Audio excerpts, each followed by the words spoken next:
नमस्कार, आप देख रहे हैं न्यूज वन इंडिया। मैं हूं आपके साथ राजेश कुमार। खबरें देवभूमि की। उत्तराखंड सरकार राज्य के सीमांत गांव में विकास को लेकर और भी संजीदा हो चुकी है और प्रधानमंत्री नरेंद्र मोदी की वाइब्रेंट विलेज योजना के साथ ही राज्य सरकार अपने स्तर से भी इन गांवों का विकास करने जा रही है। बता दें कि चीन के साथ सीमा पे भारतीय सेना के साथ हुई झड़प के बाद चीन से सटे उत्तराखंड के गांव को लेकर भी राज्य सरकार इनका तेजी से विकास चाहती है। मुख्यमंत्री का कहना है कि राज्य सरकार वाइब्रेंट विलेज योजना के साथ ही राज्य सरकार के स्तर पे भी इनका तेजी से विकास करने जा रही है।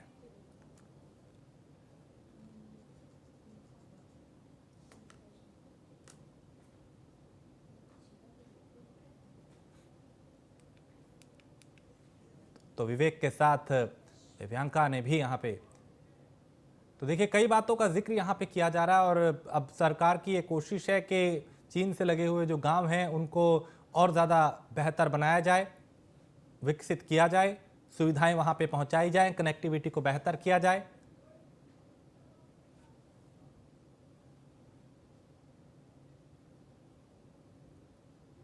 जो हमारे सीमांत क्षेत्र हैं, माननीय प्रधानमंत्री जी ने माड़ा गांव में कहा कि जो सीमांत के हमारे ये गांव हैं, इन सभी गांवों को प्रथम गांव की संज्ञा दी है और प्रथम गांव की संज्ञा देकर उनका विकास हो, वो सबके ध्यान में आए, सबके कार्यशैली में आए, कार्य व्यवहार में आए, शासन प्रशासन सभी जाए और उसको लेकर हम जहां भारत सरकार की जो वाइब्रेंट विलेज की योजना है, जो उस योजना पर तो काम कर ही रहे हैं और उसके साथ साथ राज्य सरकार भी अपने स्तर से इन गांवों के विकास के लिए सीमांत विकास के क्षेत्र में प्रतिबद्ध होकर आगे काम कर रही है। जो हमारे सीमांत क्षेत्र हैं, माननीय प्रधानमंत्री जी ने माड़ा गांव में कहा कि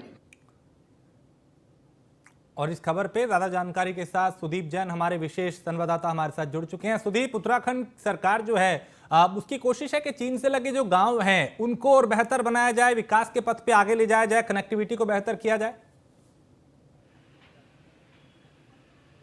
जी बिल्कुल, देखिए जब प्रधानमंत्री नरेंद्र मोदी माड़ा गांव आए थे, वो बद्रीनाथ बाबा के दर्शन करने के बाद माड़ा गांव पहुंचे थे, उस वक्त मुख्यमंत्री पुष्कर सिंह धामी ने अपने संबोधन में कहा था कि भले ही देश के लोग इसे अंतिम गांव कहते हैं, देश का, हिंदुस्तान का, पर इस गांव को वो प्रथम गांव कहते हैं।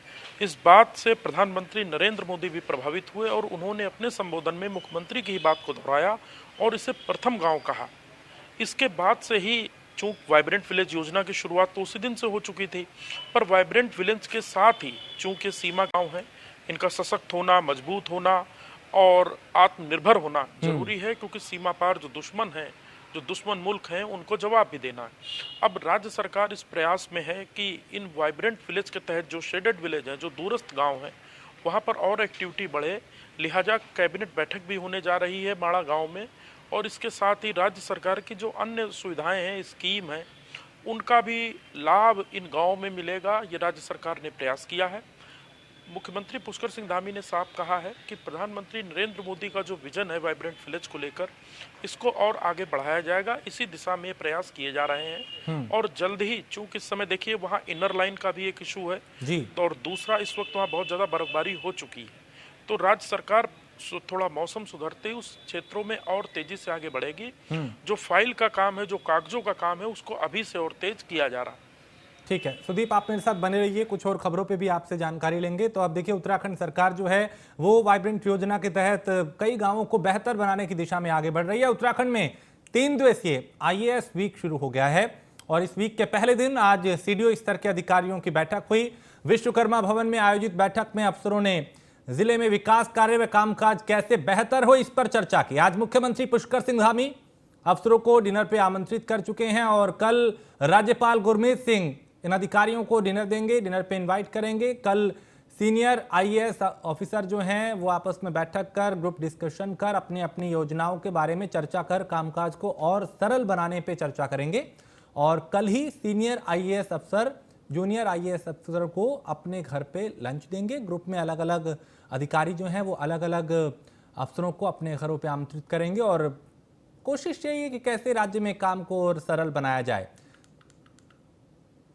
तो ये IAS वीक की शुरुआत हो चुकी है। ज्यादा जानकारी इस पर सुदीप देंगे जो लगातार हमारे साथ बने हुए हैं। सुदीप, इस वीक की शुरुआत हो चुकी है, क्या एजेंडा, क्या कोशिश इस कार्यक्रम के जरिए करने की? जी देखिए, हर वर्ष आयोजित होने वाला जो आईएएस वीक है वो इस बार भी हो रहा है। कोविड के कारण नहीं हो पाया था। आज से इसकी शुरुआत हुई है और सचिवालय के सभागार में पहले सीडीओ स्तर के अफसरों की बैठक हुई। बैठक में विकास कार्यों और कैसे जटिलता को सरलता में बदला जाए, इस पर चर्चा हुई। आज मुख्यमंत्री सभी आईएएस ऑफिसर्स को डिनर दे रहे हैं और कल गवर्नर डिनर देंगे। गवर्नर के यहाँ आयोजित कार्यक्रम में ग्रुप डिस्कशन भी होगा और ग्रुप डिस्कशन के साथ ही कुछ रंगारंग कार्यक्रम भी प्रस्तावित हैं। परसों यानी शनिवार के दिन सचिवालय में एक बड़ी बैठक है और उसके बाद लंच का आयोजन होगा, जबकि सीनियर आईएएस ऑफिसर्स जूनियर को अपने घर बुला रहे हैं लंच के लिए। व्यवस्था ये की जा रही है कि बहुत दिनों बाद देखिए ऑफिसर्स एक दूसरे से मिल रहे हैं, समय दे रहे हैं, तो सचिवालय में बैठे अफसर जो पहाड़ के लिए चिट्ठी जारी करते हैं उसको भेजने और उस योजना पर अमल करने में जटिलताएं क्या हैं, क्या दिक्कतें हैं, उसको और कैसे सरल बनाया जा सकता है, इन सारी चीजों पर चर्चा होगी। और ये कि 3 दिनों का मेल मुलाकात का भी दौर रहता है, जैसा कि हम देखते आए हैं। और सबसे महत्वपूर्ण बात यह भी है कि मुख्यमंत्री सभी आईएएस ऑफिसर से मिल रहे हैं और कल गवर्नर सभी आईएएस ऑफिसर्स के साथ मुलाकात करेंगे डिनर में। गवर्नर का चूंकि डिनर होगा तो सीडीओ स्तर से लेकर कलेक्टर, सचिव, प्रमुख सचिव, अपर मुख्य सचिव और चीफ सेक्रेटरी रैंक, ये सभी ऑफिसर्स जो आईएएस श्रेणी में हैं, आईएएस कैडर के हैं, वो सभी इस डिनर में भी मौजूद रहेंगे।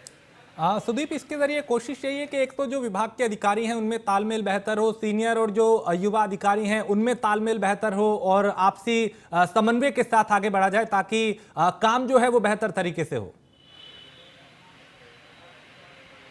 जी बिल्कुल, कोऑर्डिनेशन बेहतर हो, कामकाज बेहतर हो। और दूसरा, जैसा कि मैंने कहा, सचिवालय में बैठकर देहरादून प्लेन्स का एरिया है, यहाँ कनेक्टिविटी बेहतर है। यहाँ आपने कोई आदेश यदि किसी पहाड़ के अफसर को दिया तो उसको करने में क्या व्यवहारिक कठिनाई आती है, इसको भी वो समझ सकेंगे। दूसरा, जो जूनियर ऑफिसर हैं वो सीनियर के अनुभवों का लाभ ले सकेंगे और क्या नई स्कीम वो सुझाएं, क्योंकि आगे बजट भी आ रहा है मार्च में राज्य सरकार का, तो क्या बेहतर हो सकता है, इन सारी चीज़ों पर वो बताएं।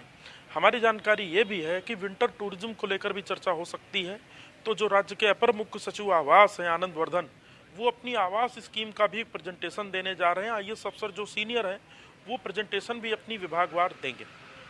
ठीक है, आप मेरे साथ बने रहिए, कुछ और खबरों पे आपसे जानकारी लेंगे। तो ये आईएएस वीक की शुरुआत हो चुकी है और इसमें कोशिश ये है कि अधिकारियों में आपस में समन्वय बेहतर हो और कोऑर्डिनेशन अच्छा होगा तो जाहिर है काम भी बेहतर तरीके से होंगे। आगे बढ़ते हैं। अंकिता भंडारी के 3 हत्या आरोपियों के खिलाफ इसी हफ्ते चार्जशीट दाखिल की जाएगी। अंकिता हत्याकांड की जांच कर रही एसआईटी की प्रमुख डीआईजी पी रेणुका देवी ने कहा कि तीनों आरोपियों पुलकित आर्य, सौरभ और अंकित के खिलाफ चार्जशीट लगभग पूरी कर ली गई है और एसआईटी इसी हफ्ते चार्जशीट अदालत में दाखिल कर देगी। उसमें अभी विवेचना हमने कंप्लीट कर दिया है। अभी इसी वीक में हम चार्जशीट दाखिल करेंगे। हम इसमें एक स्पेशल पब्लिक प्रोसिक्यूटर अलग से नामित करने के लिए हमने शासन से अनुरोध किया है। अभी चार्जशीट लगने के बाद नामित हो जाएगा तो वो केस को कल कोर्ट में ट्रायल के दौरान परस्यू करेंगे। कुछ धाराएं भी बढ़ाई हैं, 54 की बात आई थी निकल के, क्या इस तरह की कोई धाराएं भी बढ़ाई हैं? वो अभी चार्जशीट लगने के बाद बताएंगे। अब तक हमने पहले क्या धारा लगाया था वही अभी कंटिन्यू। कुछ निकल के आया मैडम इस मामले में पूरे में? अभी कोई नया नहीं है।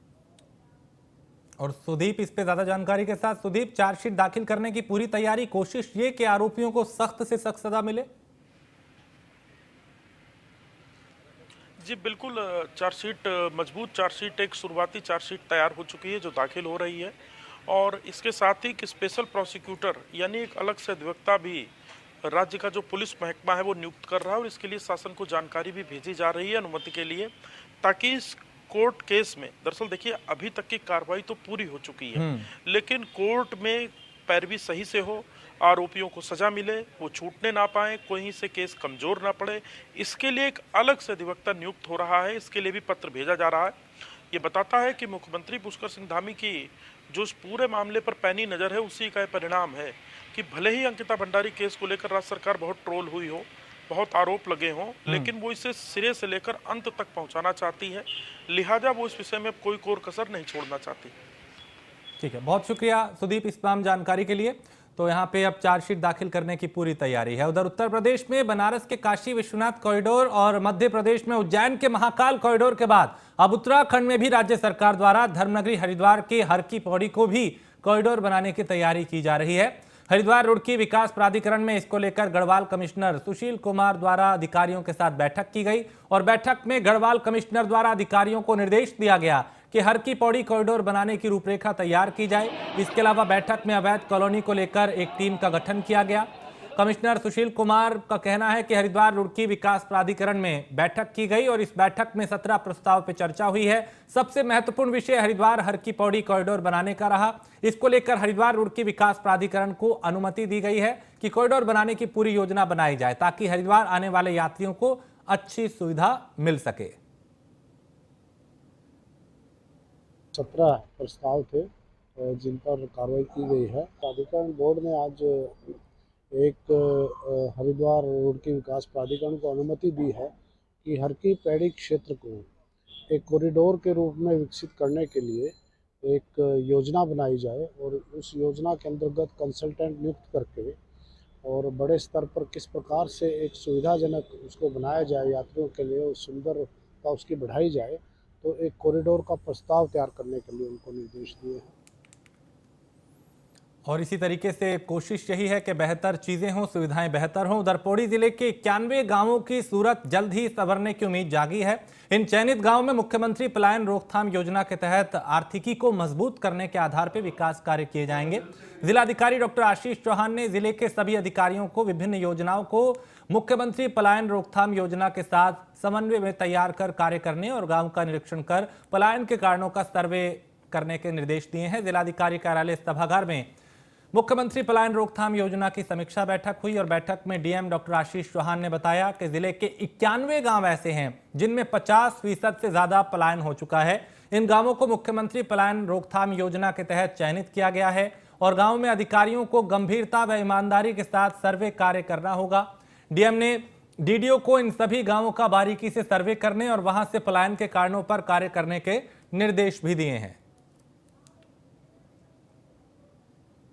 पलायन में जो हमारे 91 आइडेंटिफाइड विलेजेस हैं वहाँ पर हम डिस्ट्रिक्ट लेवल ऑफिसर्स के थ्रू जो सर्वे करवाएंगे उसमें रूट कॉज को जानने की कोशिश करेंगे और इन सर्वे में हम कई सारे पॉइंट्स को जिसमें कौन से मेजर रीज़न थे जिनके कारण ट्रिगर हो रहा है पलायन और किस तरीके से उन समस्याओं का समाधान किया जाना है और कौन सी योजनाएँ विलेज स्पेसिफिक योजनाएँ बनाई जानी हैं, इन सभी को लेकर हम लोग।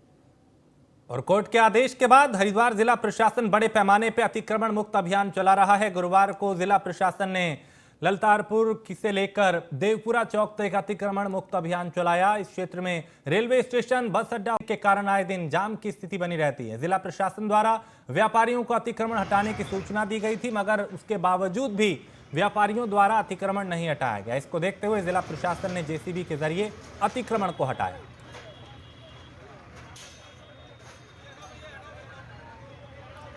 जिलाधिकारी महोदय के निर्देश पर पूरे शहर में अतिक्रमण हटाओ अभियान चल रहा है।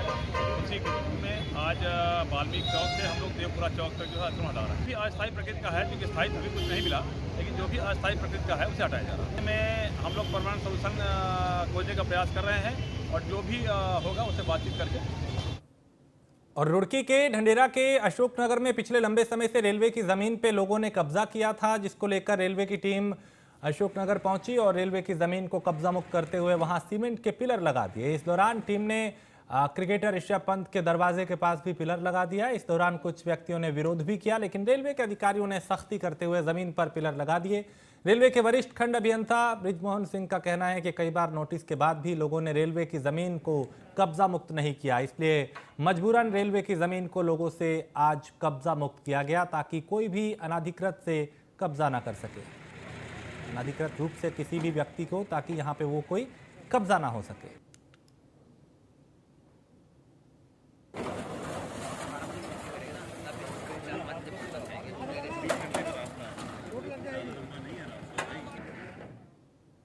इसको आज हम अपने रेल की ज़मीन पे जो अनऑथराइज इस तरह का एनक्रोचमेंट था उसको पूरा हटवा रहे हैं और रेल की जो बाउंड्री लाइन है, सीमा है, उस पर अपना जो है ना बाउंड्री स्टोन लगवा रहे हैं। नोटिस तो इनको कई बार दिया, लेकिन ये लोग सुनते नहीं थे। अब ये कार्रवाई करने में हम लोग मजबूर हुए जो है कि अपने रेल की ज़मीन को खाली कराना, एक इंच रेल की ज़मीन छुड़ा लेनी इन लोगों से।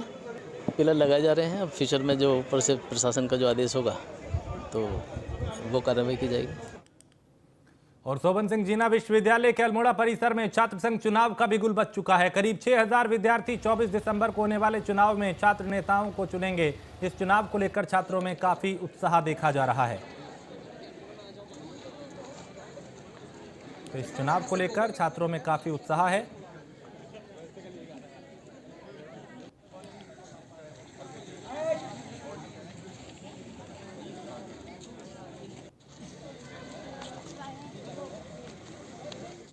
हमारा शोभन सिंह जीना विश्वविद्यालय नवसर्जित शोभन सिंह जीना विश्वविद्यालय है, नया विश्वविद्यालय है। और हम जानते हैं कि कोरोना महामारी के कारण अनेकों ऐसी समस्याएं आई जिसके कारण छात्र संघ चुनाव भी बाधित रहे, लेकिन 2 साल के बाद अब छात्र संघ चुनाव होने जा रहे हैं।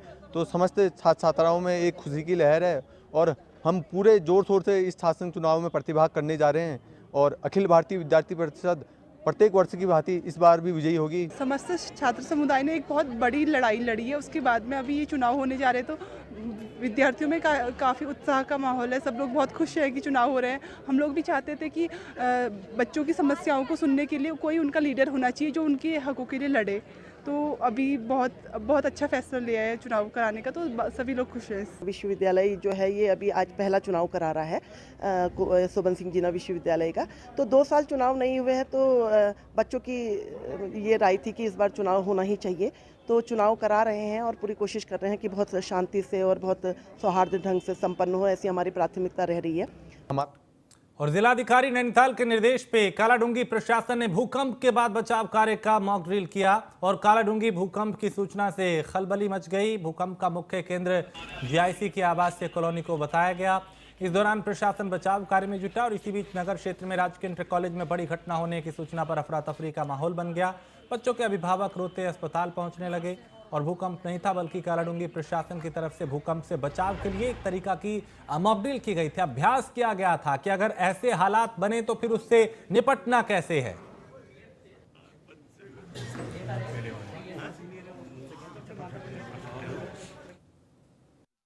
जिलाधिकारी महोदय के आदेशों के क्रम में आज भूकंप आपदा राहत बचाव की हमारे द्वारा मॉक ड्रिल यहाँ पे की गई। इसका उद्देश्य यही था कि अगर भविष्य में किसी तरह की कोई आपदा आती है, भूकंप आता है, तो उसके लिए कि हम लोग कितना अवेयर हैं, कितना हमारे पास कितने हम लोग जागरूक हैं और कैसे इसको हम फेस करेंगे इन फ्यूचर। अगर ऐसी कोई हमारे पास कि आपदा आती है तो हम कैसे उसको फेस करेंगे, यही इसका मेन उद्देश्य था। जिलाधिकारी महोदय के आदेश भूकंप की मॉक ड्रिल थी और इसको कितने अच्छे तरीके से एग्जीक्यूट किया जा सकता है इसको मैं देखने के लिए यहाँ पर था। इस मॉक ड्रिल का महत्वपूर्ण उद्देश्य ये है कि अगर इन फ्यूचर ईश्वर ना करे अगर कभी आपदा आती है तो उसमें जो हमारा पूरा पुलिस प्रशासन है और हमारा जो प्रशासन है, जो इसकी पूरी जितने टीमें हैं, वो किस तरीके से इसको क्रियान्वित करती हैं आपदा को और कितने जल्दी मौके पर पहुंचकर राहत और बचाव कार्य शुरू कर पाते हैं। और इसके लिए ये मॉक ड्रिल की गई थी और ये मॉक ड्रिल काफ़ी सफल रही है और सबके द्वारा अपने दायित्वों का, अपने कर्तव्यों का अच्छे से निर्वहन किया गया, अपने कार्यों को अच्छे से अंजाम दिया गया। तो और ऋषिकेश में रायवाला थाना पुलिस ने तलाशी के दौरान एक होटल कर्मचारी को स्मैक की बिक्री करते हुए रंगे हाथों पकड़ा। आरोपी के पास से करीब 7 ग्राम से ज्यादा स्मैक बरामद हुई है और पुलिस के मुताबिक आरोपी का नाम पंकज जोशी है और वो वैदिक नगर रायवाला का रहने वाला है। पूछताछ में पंकज ने बताया कि वो हरिद्वार के एक रेस्टोरेंट में नौकरी करता है। रेस्टोरेंट में आने वाले साहिल नाम के व्यक्ति से वो स्मैक खरीद कर आसपास के क्षेत्र में बेच देता है।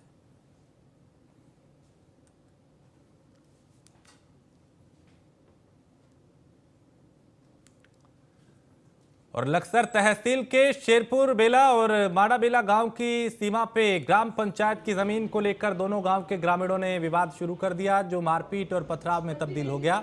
मौके पर पहुंची पुलिस के ऊपर भी ग्रामीणों ने पथराव कर दिया, जिसके बाद हरिद्वार एसएसपी पहुंचे और मामले को शांत कराया। गांव में भारी पुलिस बल तैनात की गई है, साथ ही आरोपियों के खिलाफ कार्रवाई की जा रही है। एसडीएम गोपाल राम ने बताया कि शेरपुर और माड़ा बेला पहले एक ही ग्राम पंचायत थी, लेकिन परिसीमन के बाद दोनों ग्राम पंचायतों को अलग कर दिया गया। विवाद की जड़ दोनों ग्राम पंचायतों की सीमा से सटी हुई गंगा नदी की 8 हेक्टेयर जमीन है, जिसके मालिकाना हक को लेकर दोनों पक्षों के बीच मारपीट हुई है।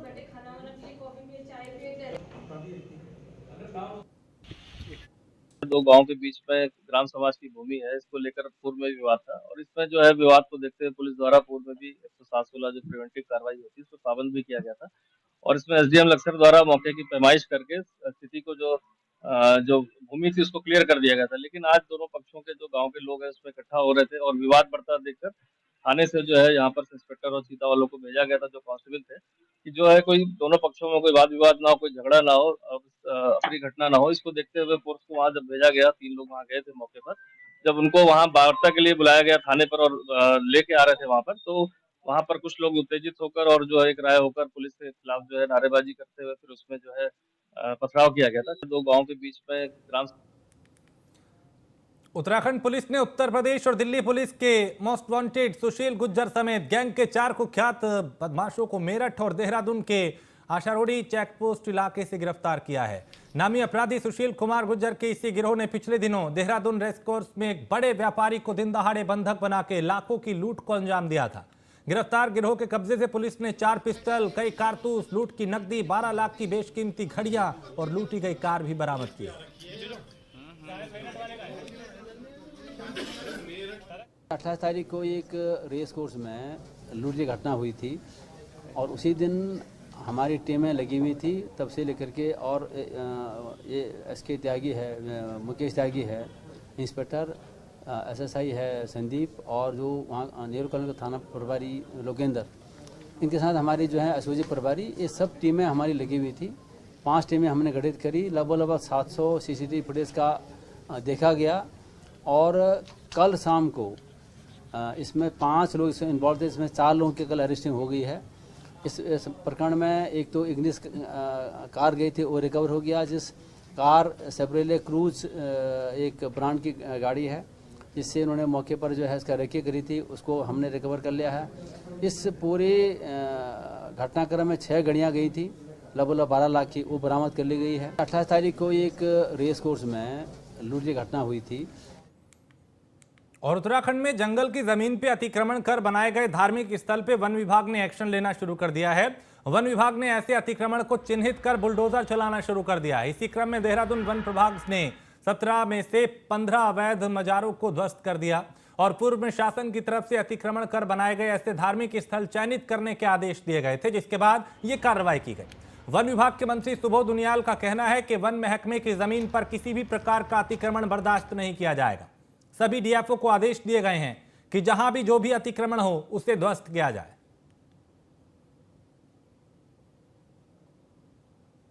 कोई भी धार्मिक स्थल हो, किसी भी तरह का अतिक्रमण हो, उसको हटाया जाएगा और इसके लिए बिल्कुल साफ स्पष्ट आदेश है कि किसी तरह का अतिक्रमण वन भूमि पर बर्दाश्त नहीं किया जाएगा। तो ये धार्मिक स्थल से लेके निजी निर्माण भी हो, कोई भी होगा, इस तरह की हरकतें होंगी तो उस पर सख्ती से निपटा जाएगा। क्या कुछ जानकारी आपके संज्ञान में, फौज में कितना अतिक्रमण और कैसे बताया? लगातार सभी डीएफओ को आदेश दिया गया। सभी डीएफओ अपने अपने क्षेत्रों में देख रहे हैं कि जहां पर भी किसी अतिक्रमण की कार्रवाई है उसको हटाने का। और उत्तराखंड सरकार बागेश्वर में हर साल आयोजित होने वाले उत्तरायणी मेले को और भी भव्य और दिव्य बनाने जा रही है। मुख्यमंत्री पुष्कर सिंह धामी ने इस बारे में सभी अफसरों को दिशा निर्देश जारी कर दिए हैं। राज्य सरकार इस मेले को विस्तार रूप देकर स्थानीय उत्पादों को एक बड़ा बाजार देने के साथ साथ पर्यटकों को भी आकर्षित करने के प्रयास में है और राज्य में विंटर टूरिज्म को बढ़ाने की दिशा में भी एक बड़ा प्रयास है। महानिदेशक सूचना बंशीधर तिवारी ने जानकारी दी और कहा कि मुख्यमंत्री पुष्कर सिंह धामी के निर्देश पर सूचना विभाग को भी ये प्राप्त हो चुके हैं निर्देश और 14 जनवरी से शुरू होने जा रहे मेले के लिए सभी तैयारियां भव्य की जा रही हैं। देखिए, माननीय मुख्यमंत्री जी ने हम लोगों को निर्देश दिए हैं कि सूचना विभाग के द्वारा इस संबंध में जो विस्तृत सामग्री है सूचना से संबंधित, वो ज़्यादा से ज़्यादा प्रचारित प्रसारित की जाए ताकि लोगों को अवगत हो सके, जानकारी मिल सके कि जो बागेश्वर में 14 तारीख को उत्तरायणी का मेला लगता है उसको बहुत भव्य और दिव्य रूप में मनाया जाएगा, ताकि एक तो उसका विस्तार विश्व पटल पर हो, पर्यटन के रूप में विकसित हो और पर्यटक भी वहाँ पर आएँ, जो हमारे प्रवासी लोग हैं उत्तराखंड के वो भी वहाँ पर आएँ और एक नई पहचान मिले। इसलिए वहाँ पर जो स्थानीय खाद्य हैं, स्थानीय हमारी जो लोक परंपराएं हैं, जो स्थानीय संस्कृति हैं, उनको संरक्षित करने के लिए और उनके संवर्धन के लिए दोनों तरीके से वो बहुत ही एक मील का पत्थर साबित होगा, उसको लेकर के इसकी तैयारी की जा रही है। और ठंड के मौसम में जहां एक तरफ लोग कड़कड़ाती ठंड से परेशान हैं, वहीं इस मौसम में डेंगू, मलेरिया और सर्दी जुकाम जैसी दिक्कतें जो हैं वो लोगों को होने लगती हैं। लालकुआं अस्पताल में भी मरीजों की संख्या बढ़ रही है और बड़ी संख्या में बीमारियों से पीड़ित लोग अपना इलाज कराने अस्पताल पहुंच रहे हैं।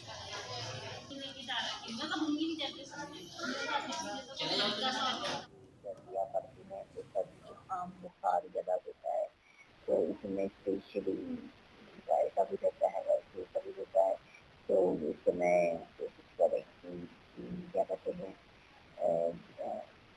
गर्म कपड़े तो पहनने भी चाहिए, साथ में घर का परिवेश में बाहर की सफाई होनी चाहिए, पानी उबाल के पीना चाहिए।